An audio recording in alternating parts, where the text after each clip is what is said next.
Tahukah kalian kalau ternyata kita bangsa Indonesia harus menanggung hutang warisan pemerintah Hindia Belanda sejak awal kemerdekaan kita? Mungkin ini juga penyebab mengapa kita terus bergelut dengan hutang hingga sekarang. Yuk, kita simak cerita selengkapnya. Satu Hari Satu Sejarah dan Edukasi episode 34. We House, manajemen langsung lebih dari 100 pilihan homestay di Jogja. Kemerdekaan kita ternyata harus ditebus dengan harga yang sangat mahal. Selain yang tak ternilai harganya seperti korban-korban dari rakyat dan pahlawan yang berjatuhan di sisi kita, ternyata ada juga hutang warisan pemerintah Hindia Belanda sebesar 4,5 miliar gulden. Kesepakatan itu terjadi pada konferensi meja bundar di Den Haag, Belanda pada tanggal 23 Agustus hingga tanggal 2 November tahun 1949. Konferensi ini digelar kurang lebih sekitar 7 bulan setelah peristiwa agresi militer Belanda kedua di Yogyakarta, yang terjadi pada tanggal 19 Desember tahun 1948. Meskipun hasil dari konferensi ini adalah pengakuan Belanda terhadap kedaulatan Indonesia, akan tetapi ada harga yang harus dibayar mahal oleh Indonesia di sini. Salah satu kecerdikan atau bisa disebut juga sebagai kelicikan Belanda dalam perundingan ini adalah membedakan antara entitas Belanda dan Hindia Belanda. Pemerintah Belanda menempatkan Hindia Belanda sebagai sebuah pemerintahan yang berdiri sendiri di wilayah Indonesia saat ini. Dengan menempatkan Hindia Belanda sebagai entitas tersendiri, maka Belanda memiliki satu tuntutan sah yang diajukan dalam konferensi tersebut, yaitu meminta Indonesia menanggung seluruh hutang Hindia Belanda jika ingin mengakuisisi negara tersebut senilai 6 miliar gulden. Nilai ini berasal dari pengeluaran pemerintah Belanda terhadap Hindia Belanda selama periode sebelumnya yang berasal dari bantuan hutang Amerika Serikat melalui Marshall Plan. Topik ini menjadi salah satu topik paling alot di konferensi ini, bahkan perundingan sempat buntu karena hal ini.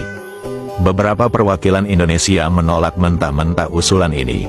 Salah satunya adalah ayah Prabowo Subianto, yaitu Sumitro Joyohadikusumo, yang menjadi ketua subkomite ekonomi dan keuangan dalam konferensi itu.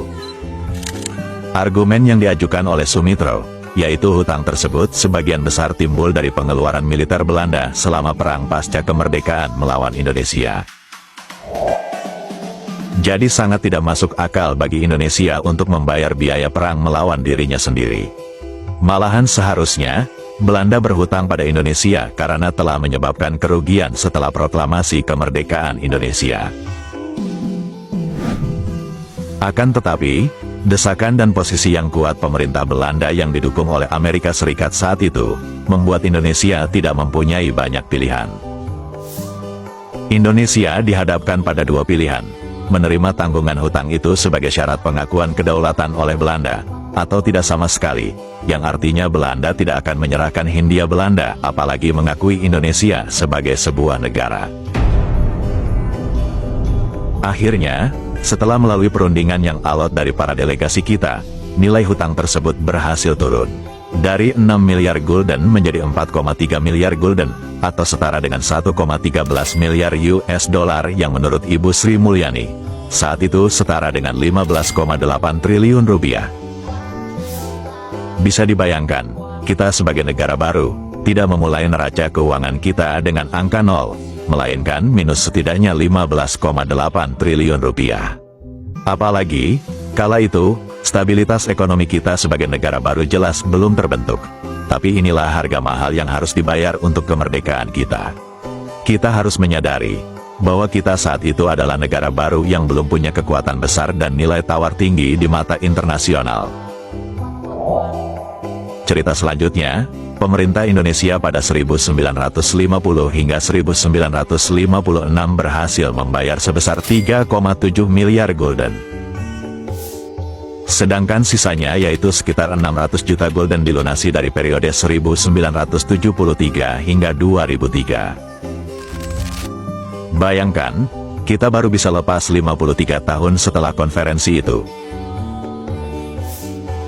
Meski sudah lunas, akan tetapi, implikasi hutang ini tentu tidak bisa hilang begitu saja. Ada efek domino besar yang dihasilkan dari hutang ini, yang mungkin salah satunya adalah kita terus-menerus terlilit hutang besar hingga saat ini.